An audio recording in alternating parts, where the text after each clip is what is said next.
Yo, what's going on, guys? Welcome back to, let's call this episode 1.5.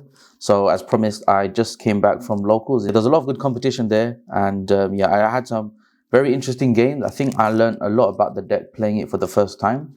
Obviously, I'm using the Brave and the Therion package, and with that, it was the first time. Of course, as you know, I've used the Deck Iridium Master Duel.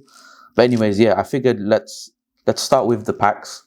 So I went X2, by the way. It was a 5-round locals. So yeah, let's not waste any time. Let's just open these OTS 19 pack. I've already pulled both of the tokens, the slime tokens as well. So yeah, let's see. Fairy Tale Snow, nice.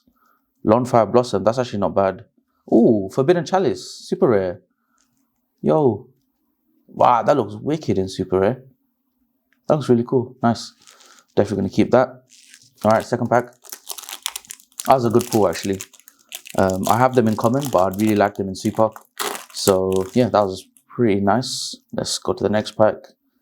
We have a Perform Power Skull Crobat Joker, a Fairy Tale Snow, and a Trap Eater. Okay, the next breakdown I want to do is specific cards that I were using. I've just got them here that I think I should talk about. Like I said, guys, like I said in the deck profile, this card was on the hit list, if you will. The red flag, and yeah, I'm taking it out. I think it has very good applications, and I think it's a good way to try and do more stuff when you've been hand trapped. But the thing is, the monster you bring out can't be used as link material, and the whole deck is a plant linked deck. You literally only have one non-link, and that's Rika, the rank 8. Yeah, the Dancepion, nah, it's getting taken out of the deck. So next cards, I'll just walk through like things that come up. So D-Barrier, I put in the side. The power of this card is where we don't really use Exceed and Synchros. We really don't, because we use links, right? But that just means this card has full gas every time. Next card, okay, this is a very, very interesting one. Solemn Judgment. So this deck, I'm like kind of scared of Dark No More and other cards like that. The end board is really powerful, and we have like 2 Omni Negates. So you could argue Judgment has no place being here. But again, this card might have to be teched out for a Blizzard. I think I lost the game where I activated Judgment and I was at 4k and I just lost because I'm at 4k. Yeah, man, it felt weird. I don't think I'm going to run it. I'm going to take it out. But it may come back in the deck in the future. Let's see. Yeah, Rose Girl is quickly becoming one of my favorite cards in the deck. So yeah, shouts to Rose Girl. Next card, I just want to shout this card out. This card is hilarious, man. It doesn't have to equip to a Brave token. It can equip to a normal monster, right? And that's the power of this card. So yeah, I just want to shout this out, really. And there are weird lines where maybe you activate Droplets and Draco back equips to Lokai, which is insane. So yeah, I love Draco back in this deck. It's really, really cool. Again, another reason why you play Brave in this deck. Okay, so in the main deck, the deck profile, I was talking a lot about Crossout and how I don't know if I'm going to keep it in or this and that. This card was amazing. I actually, for the longest time, even in my other videos, I wanted to like resolve this against Rav Arameze, and I finally did it. And I got quite excited as well because it was just a cool thing I did. So yeah, I'm keeping Crossout in. I'm going to keep it in until forever. I just think it has a good place in this deck and it fits really well.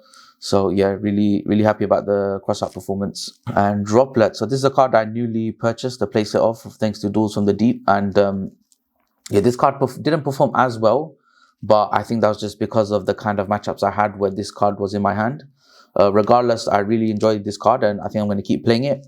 I have used Sunavalon on Master Duel, so I have a good idea of what this card's potential is, and I'm pretty sure I've talked about that in the deck profile.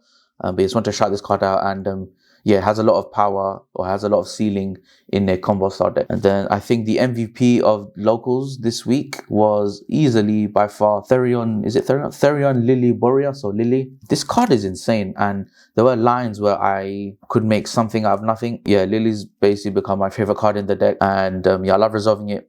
There were lines where I think there was a weird line where I had the field spell and I searched Regulus instead of Lily, and it just hit me in the head like, wow, Lily is so powerful. If I had it at that time in that combo line, things would have went differently. Okay, cool. So round 1 I played against Brave Eldritch. Game 1 I went second, but I managed to win the game with my plant combo, and I think Lily and Regulus kind of won me that game. So yeah, having that plant that goes to grave, enabling Lily is really powerful. So that's why I won that game 1. Game 2, I lost. It was kind of awkward. I lost because I only saw Brave cards. So there's not much analysis there. Game 3, damn.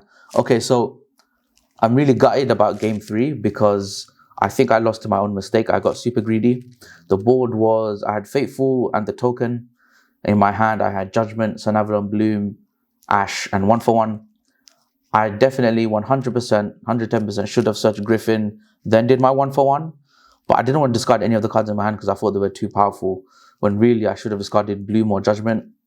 And yeah, it just like, I'm just gutted because I made such a huge misplay. But I don't know, like that's something to learn as well, where like, don't be greedy, just try and go for your optimal combo as much as you can. And don't, like hang on to cards and try and do too many crazy things. Even though I knew if it didn't resolve, I would be screwed, I still did it because I just didn't want to discard anything after searching Griffin. And that cost me that game. And ultimately it cost me the round. And I don't know my opponent's full hand, but from what I remember, I would have won that game 3 if I was able to resolve 1-for-1. But that's Yu-Gi-Oh! You make mistakes and you try your best and learn from it.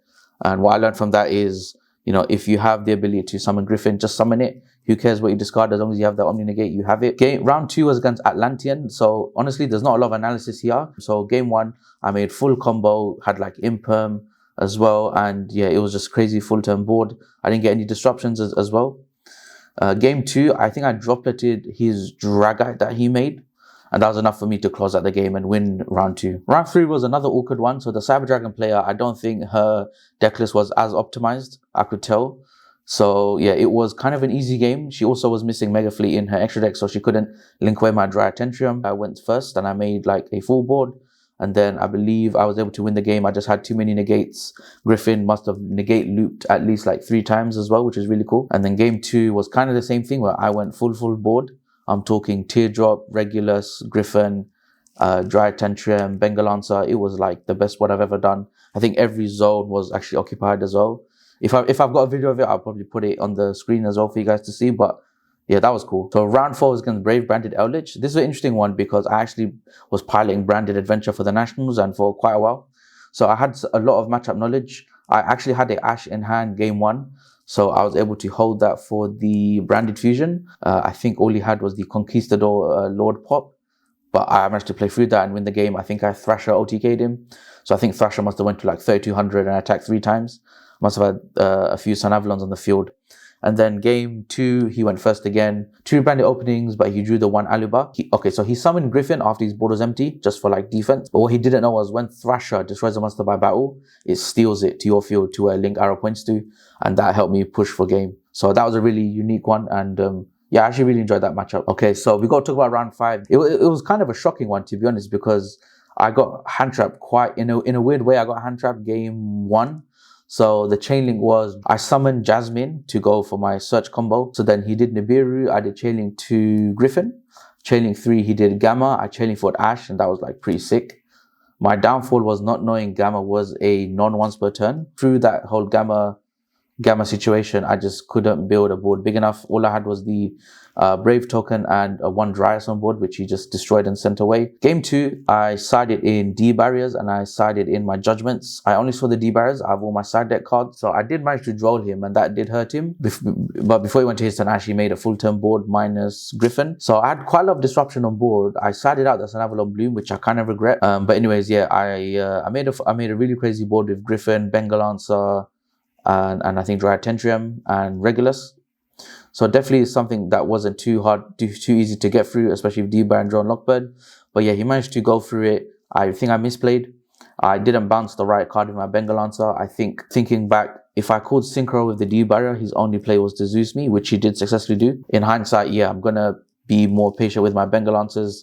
While I think bouncing or getting rid of that first virtual word normal summon is good because they can't do their other effects from hand and send stuff to grave, like their gate. I think, yeah, looking back, I'm just going to keep the Bengal Answer for the Zeus and just keep that in mind.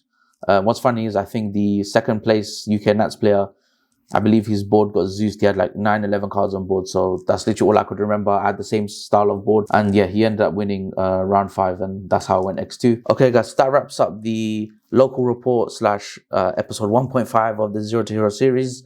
We did quite well in locals. I'm trying to be optimistic. I could have done much better, but those are misplays that I have to improve on. Getting to that Griffin line ASAP and not being too greedy with the cards like 1-for-1. But regardless, yeah, I'm really happy with the deck. I think there are things I've pointed out that I will be changing, especially Dan Sepion. Man, I really hate this card.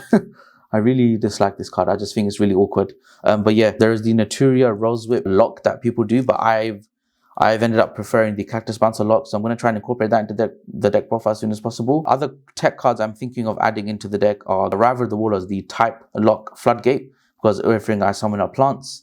And the other card I'm thinking of running is the Irosma Fairy monster that lets you do an additional normal summon, because I think that's one way we get to Cactus Bouncer really easily. So yeah, guys, thanks so much for watching. Of course, if you like the video, make sure to drop a like. If you find anything interesting about the deck profile, maybe the ratios are different to yours, or you just want to build the deck yourself, let me know in the comments. And of course, stay tuned for more videos like this one. I plan to go to locals again next week, and that means Zero to Hero episode 2 will be coming out as well. And we'll also do another breakdown just like this one. Maybe we get the Ultimate Red Temple. Maybe. I don't know. Let's see how well we do. And yeah, guys, thanks so much for watching. I'll see you in the next video. Peace.